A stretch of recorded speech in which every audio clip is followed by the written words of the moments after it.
called the bank in the past and moved their arrears to the end of the loan. So they had already had a problem, solved it temporarily by moving it to the end, but they did not solve the source of the problem. So now they're just rebuilding up the problem, and the bank's not going to allow them to do it again. I'm a real estate investor. I'm sharing everything I know about Subject to in a way that complete beginners understand. This guy is John Pratt, our fearless novice, diving headfirst into the world of Subject to real estate deals. Watch as I start him on the path. I'm your guide, Kyle Kargas, and this is Subject to Real Estate Secrets, the path from moron to millionaire. Welcome to Subject to Real Estate Secrets, the path from moron to millionaire. Subject to is when you can buy a house, take over their existing financing without involving the bank. You buy it, seller moves on. We are back here once again with John Pratt. John, welcome back to the show. Thank you. I love the intros. Oh, I get excited. Yeah, I love it. It's because this whole freaking process is so cool. It is very, very cool. We were just talking before, the nature of the game right now is that this is a huge solution. So buyers, sellers, investors, everything. For everyone, right? It can be such a good win-win. And then how cool that you're able to be winning too. You're able to insert yourself into this system that's already been going on, help people, and make money for yourself. Mm-hmm. We're just going to get right into it. Sure, yeah. You mentioned, though, there's a little bit, we got homework to go over. Yeah. But I know there's a little bit of frustration today, too, that you need to share or vent on. Yeah, I'm right in the middle of this machine that works for everybody. Like I said, buyers, sellers, agents, investors, right? And I'm in the middle of it, and I can see how it all works, and I'm working it, and I'm like terrible at it right now. Okay. And I know that, of course, being here and doing the reps, I'll get better at it. But what's frustrating to me this week is that I had zero appointments. Whereas last week I had 5, thought I was all that. Right. 5, it's not even that much. What's most frustrating is I know it's a me problem. So I actually wrestled in high school. Okay. Yeah. And the hard part about wrestling is you are part of a team, but yet it's very individual. Yeah. Right? 2 guys go into the ring, right? It's one-on-one at that point. Yes, you have a coach be yelling at you, right? Telling you maybe what to do, which I could never hear. I had like blind rage in those moments, and I would just like go and do stuff. You know, I wasn't that great of a wrestler, John. I had forgotten about that. Okay? Yeah. However, it's very similar. But yet, the moment the match is over and before I went in there, I'm sitting down with my teammates. I had practices with all of my teammates, right? So it's a team sport, but in that moment, it's an individual piece. And this is very similar. You're here. I'm here to support you. I know you're connected into the LY Blaster community, right? So you have people there. You have me. You have resources. So it's a team.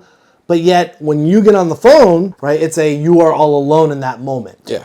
Individual performance. It's an individual performance is what I was trying to get to. It's not really the one-on-one part that I care to describe, because even though wrestling, it is you against the person, on the phone, it's not you against the agent. Right. I would say that's the biggest difference there. But it is a solo performance in that moment. You are going to feel, and I remember feeling in wrestling, when I lost, I lost. It was me, right? If you're playing basketball, soccer, whatever, your team loses, and you're just like, yeah, you know what? We kind of all lost together. None of us really did that good. I mean, because I passed you the ball, and I saw you miss a shot, Joe. Yeah. Right? I can't turn and be like, dude, Matt, like, how come you didn't pin that guy? Because there is no Matt. There is no Matt in that moment. It is, Kyle, you came up short. You need to adapt. You need to keep working on your skills, etc. And the same thing applies right now. You have a team. You have all the resources, right? And I'm glad you're frustrated. I know that sounds weird. I'm glad you're frustrated, because what does that tell me? I guess it tells you what I want. I want this. It tells me your desires. It tells me that you want something bad enough, and you think that you're capable of it, and that you're coming in short. Yes, yeah. That is what's causing your frustration. Guess what? I could talk to a lot of other people, and they either don't desire it enough that they can't get off their butts, or 2, they don't think they can actually do it. Those are real problems that people run up against. People watching right now that have those problems, and those problems can all be solvable as well. But you're at least three pieces down, where it's, Okay, and your frustration is coming from the fact that you haven't got to where your expectations are for yourself yet. And that's normal. And you're going to be feeling that for a very long time. Because unfortunately, what happens is the reason you feel that is the expectation bar.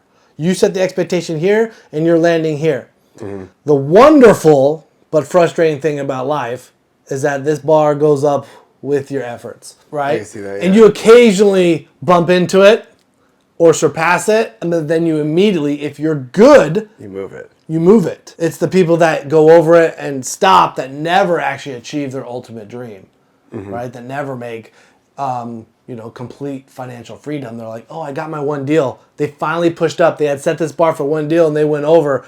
And guess what they did? They never raised the bar. Yeah. It's okay. I feel this all the time. I get frustrated because I constantly am moving my bar, and it's half the time I want it to pull me up, right? And occasionally I want to hit that or go over, but then immediately raise it again. It's normal and it's okay. However, the reaction to it is also what's important. Yeah. Okay, and that's what I want to talk about more today. Yeah. So the week before, Yes. I had I don't remember, whatever phone calls and like a pretty high close rate for my... Yes, your conversations, turning them into appointments. Yeah, into appointments. In fact, I think I told you did a good job. Yeah, maybe inflated my head. I know. And like I said, it was only like 5 appointments or something. And hey, that was the best I had done up to that point. Guess what is in me right now is that was a good ratio last week, and this week it's not a good like a way terrible ratio. And so I know that it's because of me. You know you're capable. Yeah, there's no other like factors. There's more factors. 7-to-5 ratio versus a 10 to 0, whatever it is. Yeah. Basically, bad weeks suck. Yeah. Bad days suck. Yeah. Right? I've been in sales for a long time. I worked all sorts of jobs. I worked at Sears, Montgomery Wards, banks. I worked at all sorts of stuff. Concrete sales, tons of stuff where it was sales. And so every day I had to restart. So every day, just like you, every day it's, hey, how many calls am I going to make, etc. But yet you're giving me a snapshot on a week just because we meet weekly. I had to meet goals every day, but also weekly because it's also, how often are you getting paid? And you got shown very quickly how well you did when you come to sales on what your check was. And so some weeks were better than others. So number one is...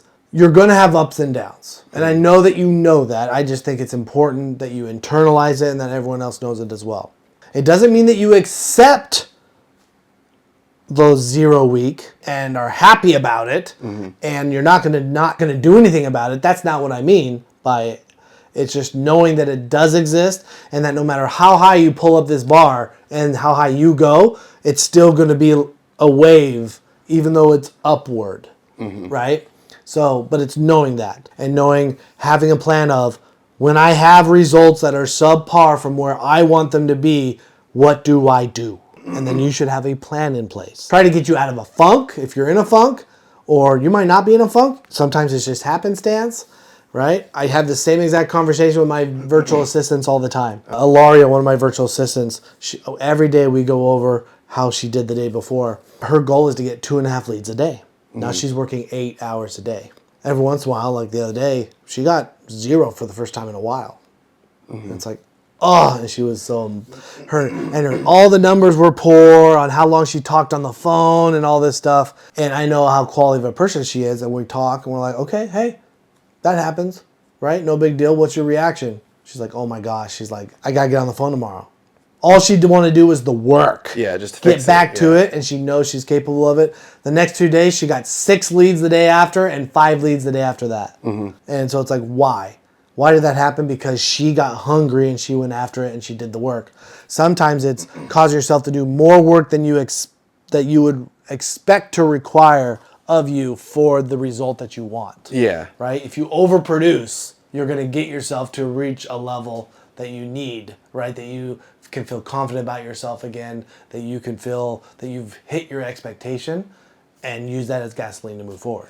So maybe it's a funk, right? Maybe it's just like chatting with them instead of like, look, let's get to the end of the rainbow here and set an appointment. A little too comfortable probably.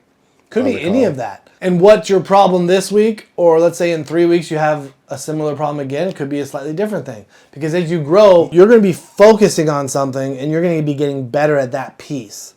But the moment your focus changes to that piece, your focus was over here before, and so it might drop a little bit. Quality of work you were doing with that part of it, right? Some of the old phone calls from last week is that the objections would change. And at my skill level, I'm subject to the objection. Okay. So if I get hit with an objection, I don't like freeze. Right. I just can't like overcome it. Right. And not to say that I'm against them, right? Like the wrestling Yes. thing, I'm not wrestling them. We're trying to find a solution together. So when they lob a new objection at me, I need to be, or I want to be, objection agnostic or objection proof. Or I just go, okay, let's move on, right? Yep. And I'm not objection proof right now. So if someone throws me a new objection, Yeah.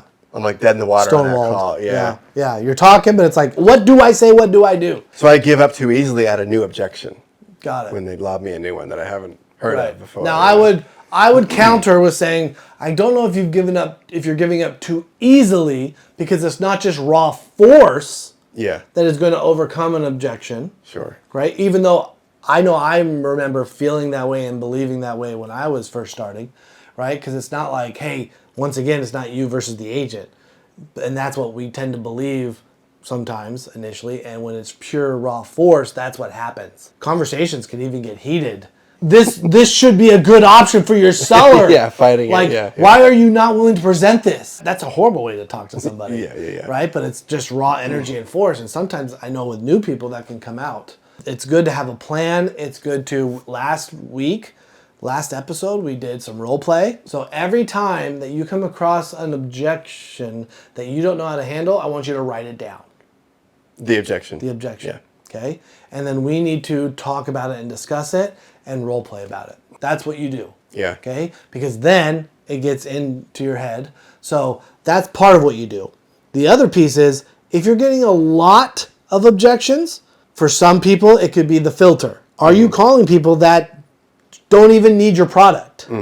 Because that's also a piece of the puzzle. And understanding that even though you're filtering this down, not everyone still on your list is going to have the need for it. Yeah. Right? So there's still going to be a small percentage where it's like, no, they really do need the money, so they can't do seller financing. Or there are real reasons like that where they should list on the MLS. They're getting like tons of showings this week. They're like, oh, we just lowered the price and like we got 7 showings in the first 3 days. Okay, that should be a hint in your head. You're like, yeah, the motivation just changed a little bit. And now you might be like, oh, okay, do you still want to consider this as an option? I haven't heard back from you from the LOI that I sent you. What are your thoughts on that? Guess what? That agent might be hopeful that one of those 7 appointments are going to work. Yeah. Okay. When there's something within the horizon there, they get really excited about it. Yeah, exactly. Yeah. So my recommendation for you would be, how often are you pausing with them slightly or waiting and setting up another call to talk to them like a week later, 2 weeks later? Yeah. I have like 5 upcoming follow-up Okay, so it's calls. happening. Yeah. Okay. So I just stick it on my calendar. I say, is it okay if blah, blah, blah? And then when I hang up, I just stick it on my calendar. Now, what are they saying that is causing you to do that? One, it was a divorce situation. They were just sitting on the house. They were comfortable waiting. That's pretty common, actually. Not the divorce part, although that's common too. But for my point here, it's that they're already in another house. They're just sitting on this house. It is vacant. They just apparently can afford that. Right. And it's been out for 3 to 4 months. Right. It's been on the market. Okay. And they're just like 10K less every 2 months. They just bring it down 10K. Right.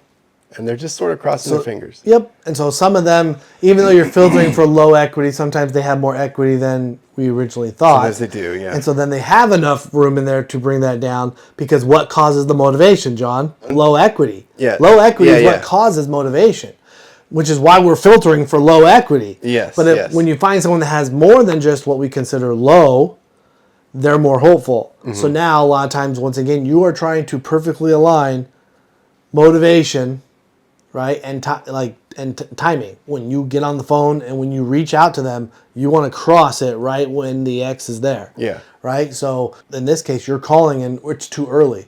Yeah. They have too much equity to create the motivation to say yes to your options. So it's, yep, call back in 2 weeks, call back in 2 weeks again. You're getting closer and closer. They're going to know you're going to build credibility because you're being consistent, all of that. Sometimes it's a very similar situation, but they're back against their equity. So it's, they started listening at 375 and now it's down to 350, 335. Yep. And my numbers are right, and they bought it at 322 or something. No more room. Now they're out. So they're just like tapped out, sitting there for 4 months, and they're comfortable with that. Yeah. Sometimes. So here's an example. I'm going to a house today, a potential sub-2 house. Actually, a member in the sub-2 community reached out to me and said, hey, Kyle, can you help me close this house? Right? So called up the agent. We're having this conversation. And what's so funny is one of my VAs has called this house before, right? And hasn't gotten anywhere on it, right? I'm thinking, hey, good job, man. Why did this agent say yes to him and said no to having a conversation, right, with my virtual assistant, right? And that's just how it goes. Sure. Yeah. There are so many different personalities, and once again, it's the timing, right, of it. He might have called when the time was right, and then his personality really allowed the conversation to happen. Either way, I'm on the phone. I have the conversation with him. I know the history, so I go back and look, and I can see price reduction, right? Like, there's no equity here. They're in pre-foreclosure. Yeah. So they've stopped making their monthly payments. Every month, it's like $2,000 building up, and it's called arrears. It's how much you owe that you haven't paid the bank yet. And so now it got big enough to where 3-4 months ago, they could have said yes to lots of people on doing like subject to and having them come in.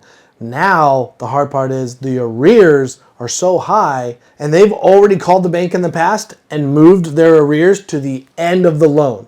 So they had already had a problem, solved it temporarily by moving it to the end, but they did not solve the source of the problem. So now they're just rebuilding up this problem, and the bank's not going to allow them to do it again. So they have some at the end, and they have another pile. And they have another pile that they're behind right now. Which locks out a lot of sub-2 buyers. Correct, because now, for example, this house, they're trying to sell for about $390,000, right? But bottom line, the way I like to do it is I like to do it reverse conversation, where it's, hey, how much money does the seller really need, rather than starting at $390 and working down.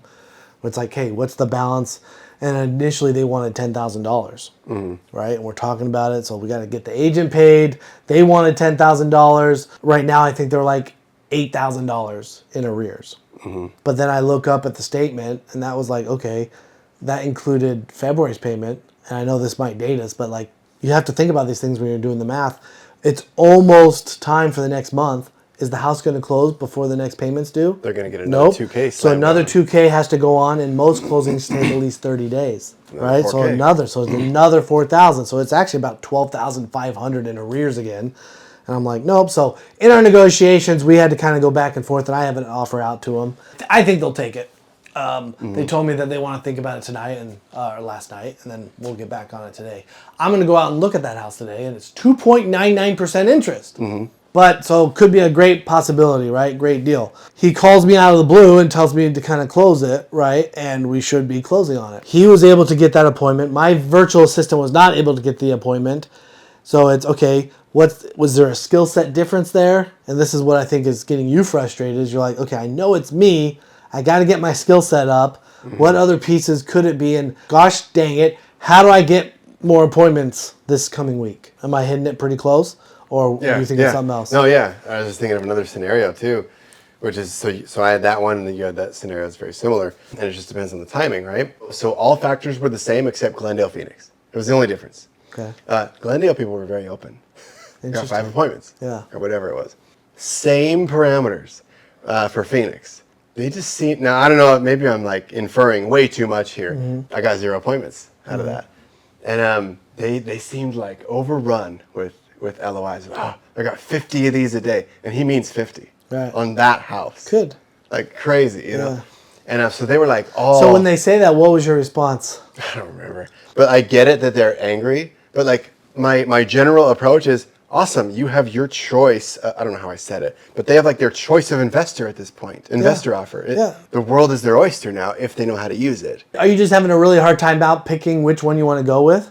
I could lob that to them. Right? Yeah. You have to be careful. You have to be a little Yeah, careful they with don't that. see it like that, right? I know. But if I call out the reality, I don't know what would happen if I just called it out bluntly. Because look, they have 0 conventional offers on the table. Right. And 50 a day, a lot of those 50 are not going to be serious. So that's how I like to frame it. I don't know how it lands. Obviously, it didn't land well. I have 0 appointments.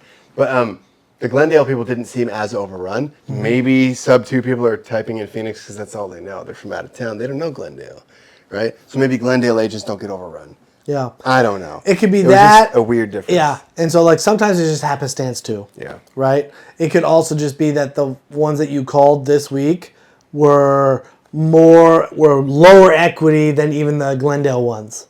Mm-hmm. Right? So now there's more demand, more people wanting to call them. So there could be all sorts of reasons, right? But can you control any of that? I can't control that. You can't control how many other LOIs are being sent out to them, how many phone calls they're getting. You can't control any of that. You feel frustrated because you're like, it's me. I got to up my game, which I love. And you're aware that there's other factors, but you have to know you can't control those other factors. So it's ultimately, yep, it's me because it is, and I can't control the other factors, so let's go. It's time to control what I can control. Which is, I can frame it in a way, when I think I'm going into a phone call and they're going to say this, whatever, and they say something else, all I need to do, it's just a matter of skill and getting the reps in, is frame this new thing that, I give them 50 of these a day. Okay, frame it up. The solution is still a phone call. And then turn that into words. Yes, exactly. So it's knowledge and skill on how that stuff works, which is why I tell you, write them down when you get them, and then we'll discuss them. We can even discuss them on here, right? Of like, hey, what's the new ones you got? What are a couple options you could do? Let's practice. Because that will help in those circumstances. But yes, it's always about just getting the phone call. Don't over-explain. That's what people do all day long. How many stories did we just share in this episode? Like 5. Telling and selling. Have you ever heard that one before? Yeah. So a big part of what I do as a marketer is a lot of people have products to sell but no story to tell. Just connect them. Right. Just connect them. Because a lot of businesses have no content. Right. Yeah. You need a story to tell if you have a product to sell. Right. Exactly. So we agree. Super important. There was just an exact saying as well. Oh, sure, That rhymes and everything. Yeah, so I'm okay. But either way, stories are what sells. So when you're on these phone calls, if you're trying to set an appointment, you also want to try to create stories or have stories in order to respond to these objections. Mm-hmm. Right? So I could literally get some case studies from you, we had someone do this and they got on a call and it ended up great. Yep, exactly. Something like that. You can ask me for specific stories, or you can also just tell them the story. Yeah. Because the reality is, if you know that it's happening that way, you don't necessarily have to know the exact person. Yeah. But the point is that's how it's done. All you're doing is delivering the information in a better way. Mm-hmm. It's the same information to say, when this problem happens, this is how you fix that, blah, blah, blah, blah, blah. And you're saying that because it's already been done that way and fixed that way with these case studies. Story. But it's not a story. So when it's totally get that, understand, in fact, I talk to a lot of people that have that same concern. In fact, we do, I'm newer to this. And so honestly, I'm just trying to find out if you're interested, and if you are, I can set you up on an appointment. We just helped a family or Scott or whoever, right? He just had the same exact issue, and I know that we were still able to help him get a new house right away, where they're keeping their loan in their name didn't even have an effect on it. That's a big one too, but they don't voice that objection. Yes. They almost always hide it. Yes. They think their seller's not interested, but what they mean is, my seller needs to get a new house. And they think this will prevent them. In their framework, this hits the box and can't get in. Mm-hmm. It's nope, that doesn't make sense. But yet they intuitively understand that if they're renting the house, they can still qualify. Right. That's because someone else is servicing the debt, the tenant. Yes. It's just in this case, correct me if I'm wrong, the other party who's servicing the debt is the new owner of the house. Yeah, so it can be offset too, Yeah. right? But they don't know that. Why do they know that the landlord option works? Because it's been around for so long and widespread knowledge, and they've known people that have done it. Eventually, this is going to get widespread enough that agents will understand that, right? It'll just take time and doing enough reps with it, okay? So absolutely. But guess what? Is it better to be oh, no, you know what? He'll still be able to qualify. This is how blah, blah, blah, blah, blah, blah, blah. Or is it better to say, Scott, we literally just helped a family, and Scott, he just sold us his house subject to, and he actually already had a house lined up right? He didn't go find a house later. He needed to buy that right now, and we were able to make all that happen for him. Yeah. So what Scott did, right? Tell a little if I need to tell the story well, to and, back to your and you don't even need to, though, to be all honest. Yeah. You just tell the story and say, look, I don't know all the details of how they put it together to make that happen. I just know we did. There's no Kyle's the one who did it. And I know Kyle's the one that did and it. He can get on the phone with you at 7. Right. So I think, correct me if I'm wrong. Like, if you think differently, that's okay. But to me, it makes kind of sense. Like, are you wanting to get on a phone call with him to see if that could be the same case for your seller? Or is that not worth it to you? Yeah. There was a line I used in both of them.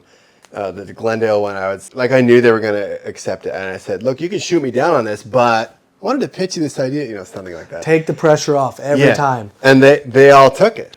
I said the same thing Yep. on the next week, and they all shot me. They all took the opportunity. Okay, I'll shoot you down on this, Right, and that's okay too. Yeah. Right, but I invited them to.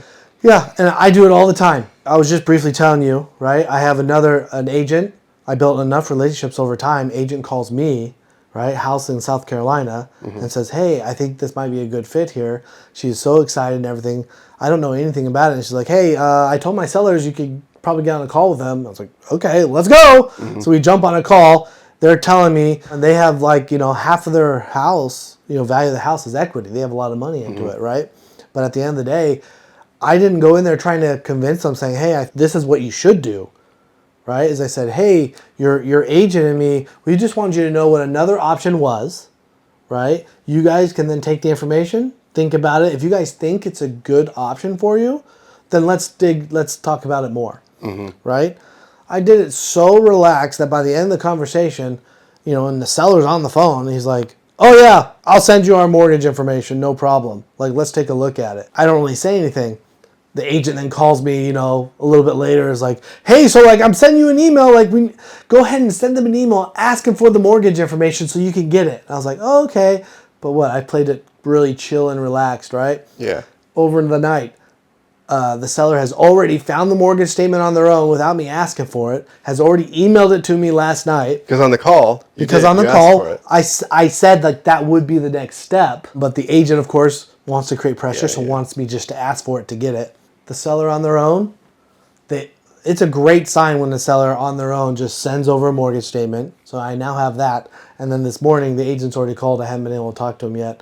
So she's already checking in on did you get it? Yeah. I know exactly how the conversation's going to go, right? Yeah. Why are they desiring it and wanting it so bad? Because I'm just trying to be helpful. I really do care and want to be a good fit. And I'm not trying to pressure them into a situation. Yeah. Right? We're going to let them tell me what they want and craft it around that. And not only am I not trying to convince them to sell sub 2, I'm not trying to convince them to get on a call. Right. I'm just, I guess, am I wrong? No, 100%. If you try to convince them to get on a call, you're going to get a lot of false yeses. And we're going to get a lot of people not showing up to the call. Huge no-show. What's the point of that? No point. John might be like, yeah, got my 10 appointments this week, and zero showed up. That's the same as 0 appointments. It's the same as 0 appointments. So, no, quality is more important than quantity. So you definitely have the conversation, take off the pressure. If they tell you no, it's either not a good fit or you have not done a good enough job on showing the value. It's that one.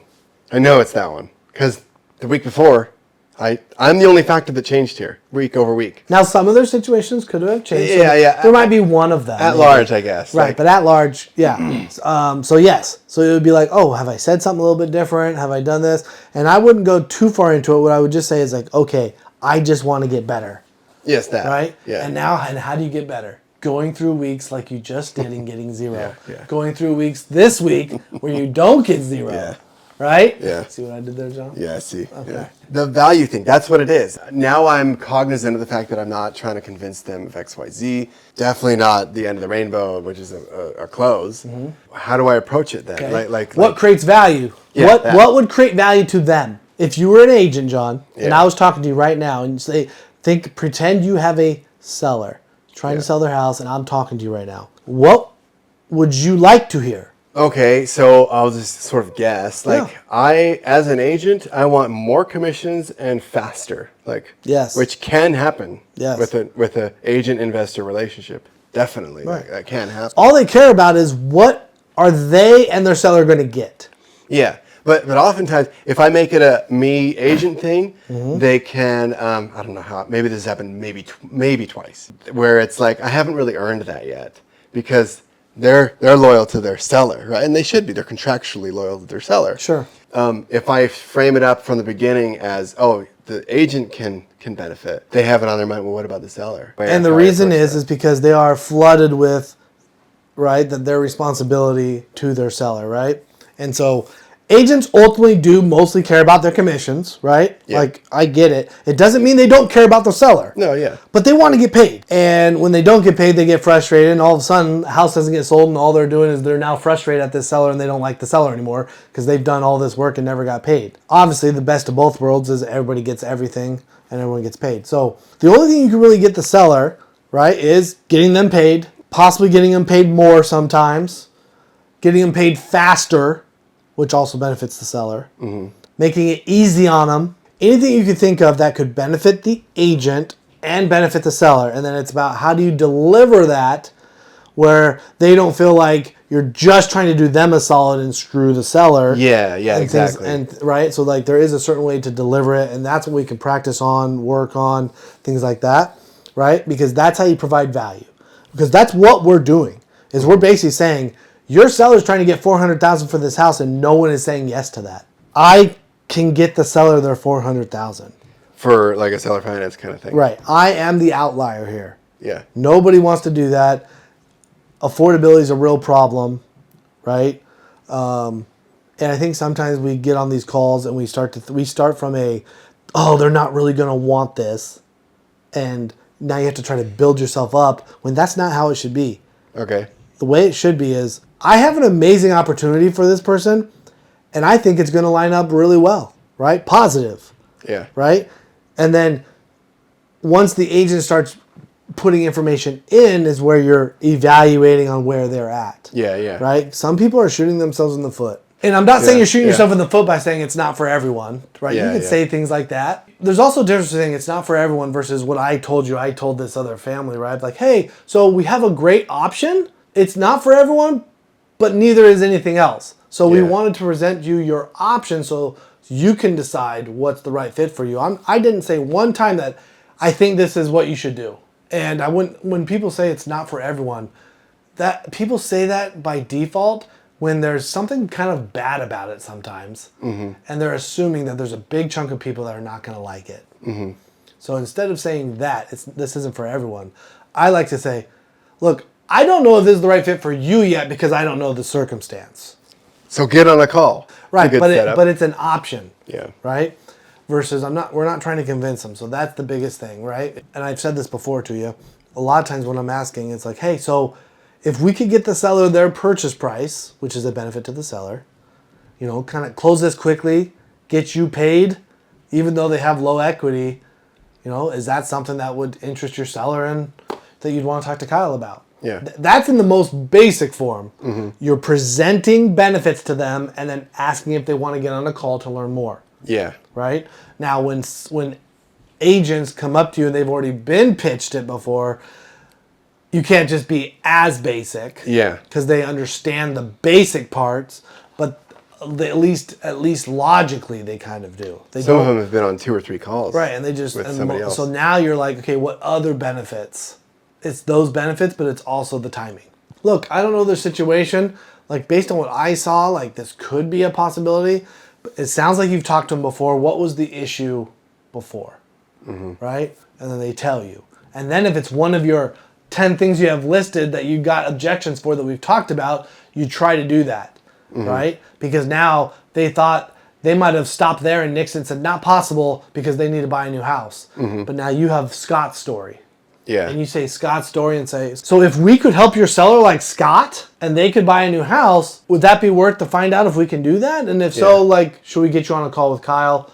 Or is there something else that would get, that's a problem? So does that make sense? Yeah, and then they cough up real objections. Yeah, and that story is the value. Mm-hmm.